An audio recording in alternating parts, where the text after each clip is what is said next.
La première question, c'est de savoir le mode de coopération entre le groupe CERCAS et l'État. Se trouve à quel niveau?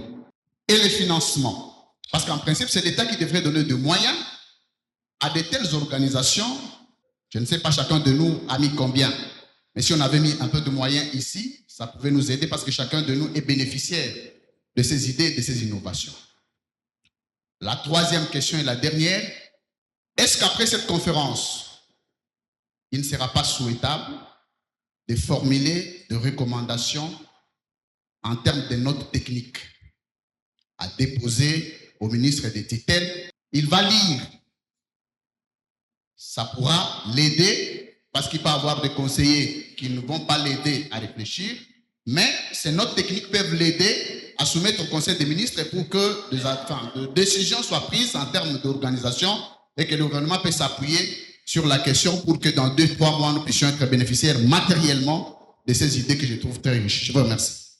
La forme de collaboration par rapport à l'approche actuelle, en tout cas la mieux indiquée, c'est le partenariat public-privé. Je vous ai dit qu'il y avait une loi qui avait été votée depuis 2018 qui trace le cadre de la collaboration entre les particuliers et l'État. Il faut savoir que cette collaboration-là est un puissant levier de développement dans les investissements d'infrastructures et ça fait ses preuves dans beaucoup de pays, particulièrement le Maroc, la Tunisie, d'autres pays où vraiment c'est un puissant levier d'investissement dans les infrastructures.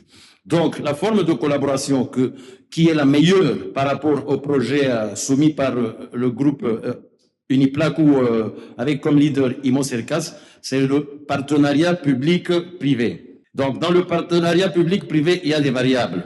Et celle qui nous intéresse, c'est la concession de services publics où celui qui veut investir dans un domaine le fait à sa charge, à ses frais, et voilà, quitte à ce que les recettes soient partagées avec l'État, entre lui, pour récupérer son investissement et par rapport à l'État, parce que finalement, au départ, c'est un service qui revient à l'État. Et il faut savoir que le groupe CERCAS a mobilisé franchement tous les financements qui étaient requis pour pouvoir commencer avec ce projet. Bon, malheureusement, ça n'a pas été suivi et vous comprenez pourquoi est-ce qu'on y revient, parce que c'est vraiment une solution durable par rapport à la réforme juste d'immatriculation des véhicules par la fabrication des plaques. Ça ne va résoudre aucun problème.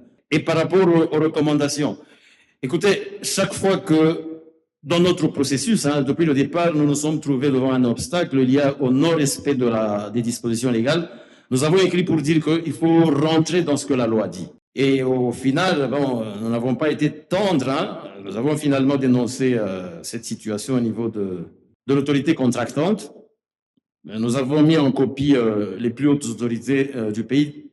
Très heureusement, Madame la Première ministre a été la première à réagir et nous a invités pour éclairer un peu le sens de notre dénonciation. Ça nous a encouragés.